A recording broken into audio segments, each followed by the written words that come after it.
Did your Samsung start lagging, freezing, or behaving strangely right after a software update?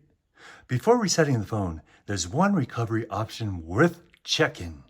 First, we're going to power off the phone by swiping down the top right, hit that power button, oops, and then hit the power button again and one last time. Now your Galaxy will power off and we're going to turn it back on in recovery mode. How do we do that? We simply press this button with the volume up button at the same time. Let's go. Follow along now. 1, 2, 3. I'm pressing down and soon we'll see the Samsung logo pop up just like that. And it's going to go into recovery mode.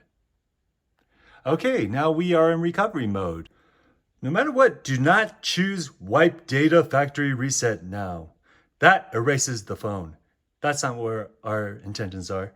So the system cache contains temporary system files. After a major update, temporary files can sometimes conflict with the newer software. Cleaning this cache does not erase your photos, apps, or personal files. Okay, so we're going to want to wipe out the cache, and we simply use the volume down and up button to go up and down this menu. So go ahead and go to wipe cache partition. Once we get there, we're going to go ahead and push this button now. And then we're going to want to put yes. So then go ahead and push that again. Now, once we finish wiping out the cache, we're going to just want to hit reboot system now. So go ahead and push this button again.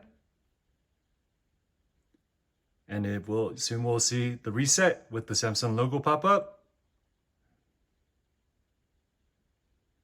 And that's pretty much it, guys.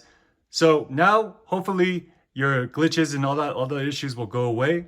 So if this video has helped, please consider liking, commenting, or subscribing, and I'll see you next time. Bye-bye.